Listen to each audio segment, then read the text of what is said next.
해오른 성도 여러분 안녕하십니까? 서상배 목사입니다. 오늘은 잠언 13장 1절에서 6절 말씀으로 여호와를 경외하라 라는 제목으로 말씀을 전하겠습니다. 잠언 13장은 우리가 살면서 경험하는 실용적인 지혜에 대해 나열하고 있습니다. 잠언의 신학적 주제인 여호와를 경외하는 것을 강조하며 일정한 통일성을 보여주고 있습니다. 실용적 지혜에 속하는 잠언 13장에서는 4개의 소달락을 통해 지혜자와 어리석은 자의 삶을 대조하며 독자들에게 지혜롭게 살 것을 강조하고 있습니다. 여기서 지혜로운 삶이란 여호와를 경외하는 삶입니다. 첫 번째 단락 1절에서 6절에서는 지혜자의 언행에 대해 말하는데 한마디로 지혜자는 언행을 조심하고 남의 이야기에 귀를 기울이고 거짓말을 하지 않는 사람입니다. 1절은 지혜로운 사람은 다른 사람의 훈계를 듣고 자신의 행동을 고치는 사람이라고 합니다.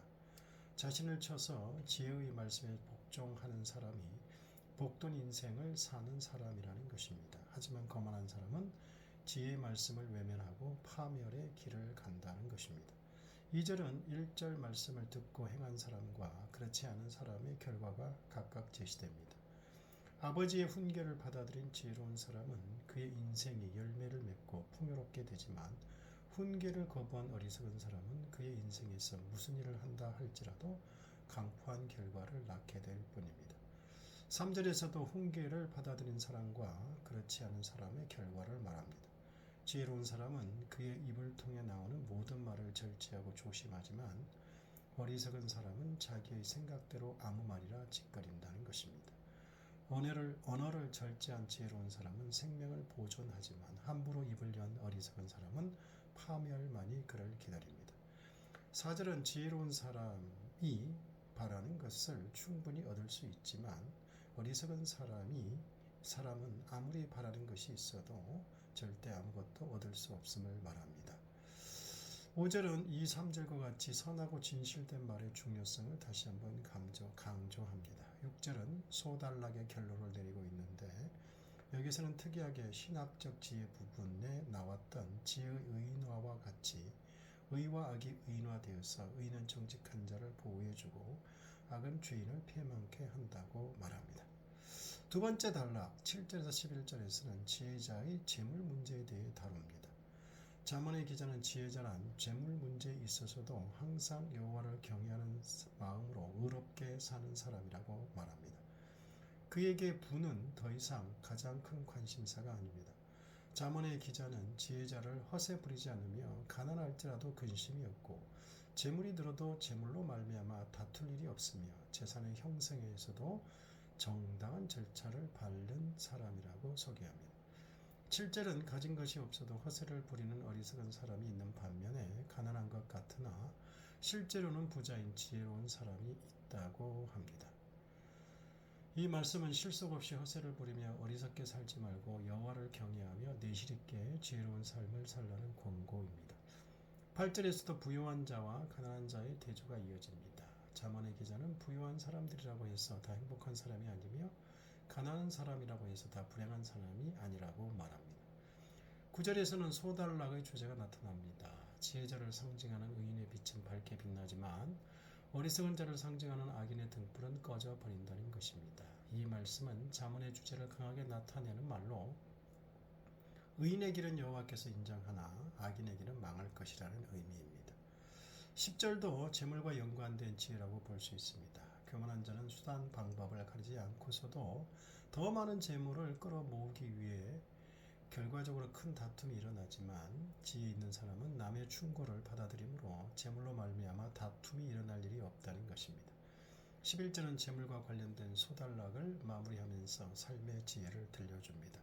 이미 9절에서 소달락의 주제가 나타났기 때문에 11절은 평상시의 삶을 통해 쉽게 접할 수 있는 말씀으로 9절을 마무리합니다. 즉 헛되이 모은 재산은 필연적으로 줄어들지만 손수 모은 재산은 늘어간다는 것인데 이는 정당하게 노동의 대가를 지불하고 모은 재산은 늘어나지만 정당한 대가를 지불하지 않고 모은 헛된 재산은 반드시 사라질 수밖에 없다는 것입니다. 세 번째 단락 12절에서 19절에서 잠언의 기자는 지혜자의 가르침이 생명에 이르게 함을 말합니다. 하나님의 말씀을 경외함으로 얻을 수 있는 지혜는 그 모든 결과 결과가 생명에 이르지만 하나님의 말씀을 멸시하는 어리석은 자의 행동은 그 모든 행동이 사망에 이르고 있음을 보여줍니다. 지혜의 모든 근원은 하나님의 말씀으로부터 나오며 그 말씀이 생명의 샘이 됨을 말하는 잠언은 오늘 우리에게 신앙생활의 모든 출발을 말씀으로부터 시작하라고 명령합니다. 13절에서는 지혜자가 말하는 생명을 얻기 위한 가르침이 더 구체적으로 나옵니다. 잠언의 기자는 생명을 얻기 위해 하나님의 말씀을 두려워해야 한다고 말합니다. 14절에서는 이 소단락의 주제이자 잠언 13장의 전체 주제가 될 말씀이 나옵니다. 지혜자의 가르침은 생명의 근원이 되기 때문에 사람들로 하여금 죽음의 그물에서 벗어나게 해준다는 것입니다. 잠언의 주제인 여호와를 경외하는 사람이 생명을 얻는다는 주제가 다시 강조되고 있습니다. 15절에서는 주제 구절인 14절에 대한 부연 설명을 합니다. 속임수가 없는 선한 지혜는 은혜를 베풀지만 지혜를 배신한 사람의 길은 스스로 사망을 향해 험한 길을 걸어가는 것과 같다고 말합니다. 16절은 지혜로운 사람과 어리석은 사람의 행동 특징을 대조하면서 잠언 기자는 독자들에게 어리석은 자의 길을 걸어서는 안 된다는 것을 재차 강조합니다. 17절은 16절과 같은 성격으로 지혜로운 사람의 길을 걸어가야 한다는 것을 또 다른 사례를 통해 보여줍니다. 지혜로운 사신은 그를 파견한 왕과 백성들에게 유익한 결과를 가져오지만 어리석은 사신은 모든 사람을 재앙에 빠뜨리는 최악의 결과를 가져옴을 사례로 말합니다. 18절은 1절에서 말한 훈계를 받아들이는 사람과 그렇지 못한 사람의 모습을 다시 한번 보여줍니다. 훈계를 받아들이는 지혜로운 사람은 존경을 받지만 훈계를 저버리는 사람은 가난과 수치를 당하게 될 것이라고 경고합니다. 19절은 소원의 문제를 다루며 단락을 마무리합니다. 본 구절을 모든 사람에게 있어서 소원의 성취는 즐거운 것이므로 악인은 그 즐거움에만 몰두하여 악에서 떠나는 것을 싫어한다는 것입니다. 마지막 네 번째 단락 20에서 25절에서는 지혜자가 받을 보상에 대해 말합니다. 지혜자가 걸어가야 할 길은 사람의 눈에 보기에 평탄한 탄탄대로는 아닐 것입니다. 때에 따라서는 많은 소출을 내고도 그것을 가지지 못하는 불상사가 생길 수도 있다는 것입니다. 하지만 그 모든 일의 결국에는 지혜자에게는 보상을, 어리석은 사람에게는 재앙이 올 것임을 잠언 기자는 분명히 말합니다.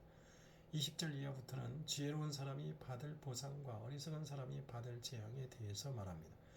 지혜와 어리석음은 그 힘이 함께 다니는 사람에게 미칠 정도로 크게 영향을 끼칠 수 있다고 말합니다.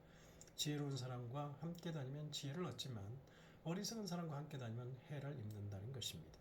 21절은 20절에 대한 발전으로 지혜자와 어리석은 사람의 삶의 결과가 반드시 그들의 뒤를 따라올 것을 말합니다. 즉 지혜로운 의인에게는 보상이, 어리석은 악인들에게는 재앙이 따름을 말합니다.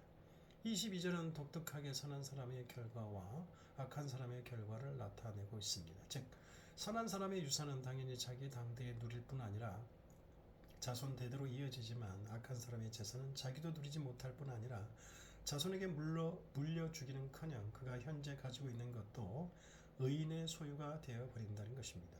이러한 극단적인 설정은 독자들에게 어리석은 악인의 길을 간다면 그가 평생 모은 모든 것이 의인에게 넘어갈 정도로 그의 인생이 헛된 것임을 보여주면서 지혜로운 의인의 길을 걸어가라고 명하는 말입니다.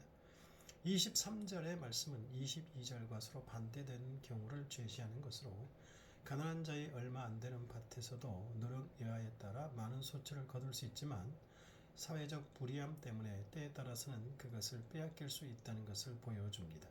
지혜로운 의인이 항상 잘 될 것임을 말한 지금까지의 잠언의 분위기에 미루어 보았을 때 이 말씀은 상당히 파격적인 말씀으로 사회적 불의로 말미암아 지혜로운 사람이 정당한 대가를 받지 못할 수도 있음을 말하는 것입니다.